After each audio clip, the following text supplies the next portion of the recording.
Grabe, no? Nakakainis eh. Loko tong mga to, no? Hindi mo matahimik na naghahanap buhay yung ating mga Pinoy fishermen, yung mga mangingisda natin sa ating nasasakupang karagatan. Tapos gaganyanin yung mga walang yana yan, di ba? Dapat, it's time na talagang tutukan natin ito, yung mga utol. So, sa totoo lang, no? Wala silang karapatan dyan sa lugar na yan. Itong China Coast Guard o China whatsoever. Tayo ang may karapatan na makuha yung mga kung anong meron hinahatid o hinahain ang karagatan na yan. Dahil yan ay pag-aari ng Pilipinas. Sana! Ay, bumaba sila! Ay, bumaba ka? Bumaba sila.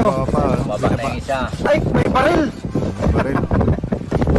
Mga karunungan, kaalaman, teorya, kasaysayan, hiwaga at mga bagong tuklas.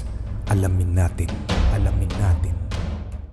Eto mga utol, paniguradong maiinis kayo, magagalit na naman dahil isa na namang pangyayari dyan sa ating teritoryo sa Baho de Masinloc o mas kilala bilang Scarborough Shoal na kinasasangkutan ng China Coast Guard kung saan ang mga Pinoy fishermen hinaras na naman muli ng China Coast Guard. Yan ang ating aalamin sa ating featured video na mula kay Milf Castle. Pakisubscribe siya, pakilike na rin yung video. China Coast Guard, tinutukan ng baril? Okay, actual video nakuha na ng kapwa fisherman. Mamaya titingnan natin yung actual footage din at saka mga report tungkol dito mga utol. Game na. Gusto lang maghanap buhay, mukhang buhay pa nila ang mawawala. Kinumpirma na kasi ng Philippine Coast Guard ang panibagong pambabastos ng Chinese Coast Guard sa ating mga mangingisda. Ayon kay Commander J. Tariela, tagapagsalita ng Philippine Coast Guard, nasa kamay na nila ang actual video footage na may hawak na baril ang China Coast Guard. Hindi kita sa video ang pagtutok nito, pero may bitbit tong armas na posibleng ikasawi ng ating mga kababayan. Grabe naman yun mga utol. Ito'y harap-harapan na pangwawalang ya sa ating mga mangingisda. Mga utol teritoryo po natin yan, yung Baho de Masinloc. At yung mga mangingisda natin ay nangunguha di umano ng shells. At ito'y pinapasole ng mga China Coast Guard na nandun. Okay, pero bago tayo magpatuloy, tingnan muna natin yung report. Unahin na natin ito mula sa GMA News Live, no? News Online, no? Zambales Fishers report new harassment incident from China Coast Guard. Ito'y 21 lamang, no? Okay. Filipino fishermen, close nga natin. Subukan natin close. Close pa kaya to. Tayo mag-close, mga utol. Filipino fishermen in the West Philippine Sea reported another harassment incident from the Chinese Coast Guard. According to a Sunday 24 hours, 24 oras weekend report, the CCG ordered the Zambales fishermen to return the shells they collected from the sea.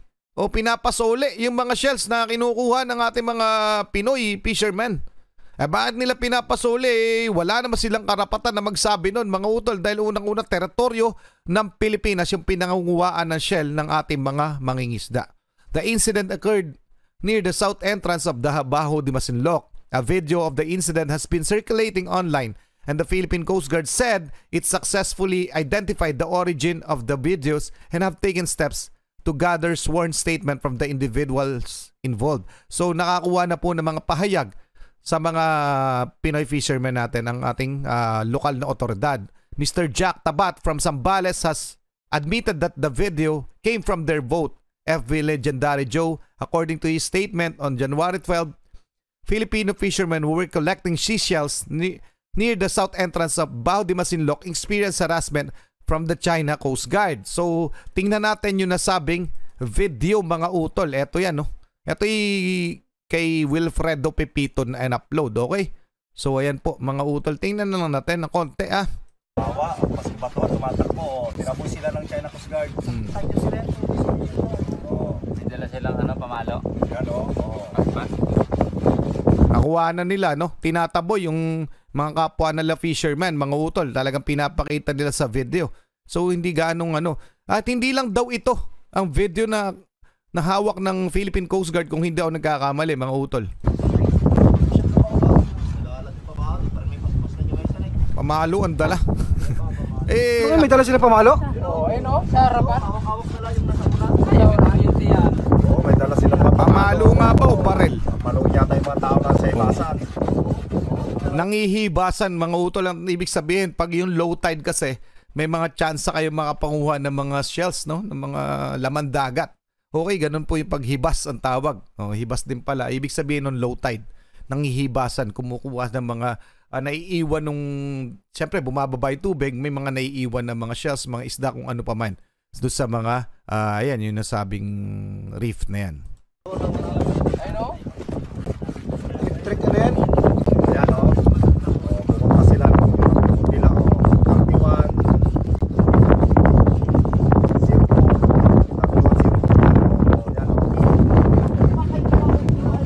0, Grabe mga utol. Yung fact pa lang na pinagbabawalan manguha ng kung anumang laman dagat, ng yaman dagat ng ating mga Pinoy na fishermen dyan sa lugar na yan, isa ng dagok sa ating sa Pilipinas dahil pag-aari natin yan, wala silang karapatan magsabi kung anong dapat natin gawin dyan. Diba? Yung China Coast Guard ang tinutukoy ko. So isa yung malinaw na harassment dyan. Ngayon itong panoorin natin panayam ni Karen Davila kay Commodore Jet Day Tariela, pero konti lamang. No? Kung ano nga daw gagawin, kung sakali daw na nandun ng BFAR o kaya Philippine Coast Guard, mangyayari kaya yung ginawa ng China Coast Guard na yon? Maybe they could have just ignored the fishermen. Ayan, no? Tinanong niya si Commodore J. Tariela kung kasakali bang may mga otoridad doon, no? Like Philippine Coast Guard o BFAR, mangyayari kaya yon? I think, Ms. Karen, it would have been a different story. Based on our experience and engagement with the Filipino fishermen while the Chinese Coast Guard are there. Because ayan, mga utol, no? Mag-iiba yung storya. Siyempre, kawawa yung ating mga Philippine Coast Guard. No? Tuloy muna natin to. Philippine Coast Guard, ang ating mga Filipino fishermen. Dito pinipilit niyang hinaharas ang mga mangingisda at ipinababalik sa kanila ang kanilang huling mga seashells. Grabe. Pinagpapaliwanag na nga ang Chinese ambassador tungkol sa armadong mga incheck na nambuli sa ating mga kapwa Pilipino. Narito at panoorin natin ang buong actual video. Ayan, mga utol, battle footage.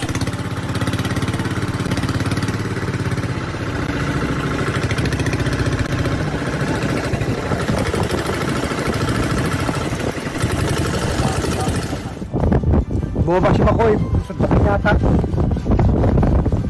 Grabe, no? Nakakainis eh. Loko tong mga to, no?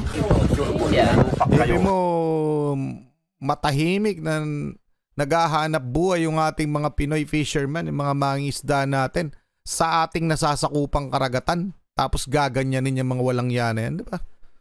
Dapat, it's time na talagang tutukan natin ito, mga utol. So, sa totoo lang, no? Wala silang karapatan dyan sa lugar na yan. Itong China Coast Guard o China whatsoever.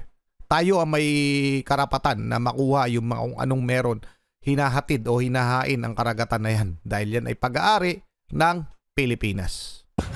Sana! Ay, bumaba sila. Ay, bumaba! Bumaba sila.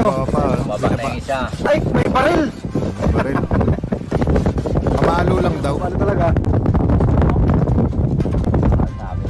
Baril nga ba o pamalo? So hindi ko po alam kung anong totoong istorya, no? Pero kung ano man, may dala silang panakot sa daga, panakot sa ating mga Pinoy fishermen.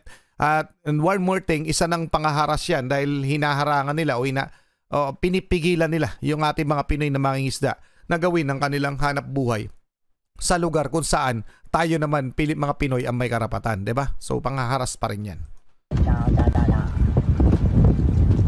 Tanong ko dito, anong magiging reaksyon ng ating gobyerno? Bumaba talaga sila. 'Di ba? Apat lang sila, ang dami dyan, oh. Alam na, biyag pa yun eh. Lima. Garaw-garaw pa eh. Lima sila, lima. Ng silo, nalipasan ng alis, Tumatakbo na isa. Ayan, sila eh. Ano kaya mangyayari kung papalagan to ng mga Pinoy, no? Yung mga mangingisda, no? Ano kaya mangyayari? Tuloy muna natin. Saan sila natakbo, tumawa, bato at tumatakbo, tinaboy sila ng China Coast Guard. Ayun, no? Tumatakbo yung mga Pinoy daw. Dala silang pamalo. Yan o. Grabe, papaluin eh, no?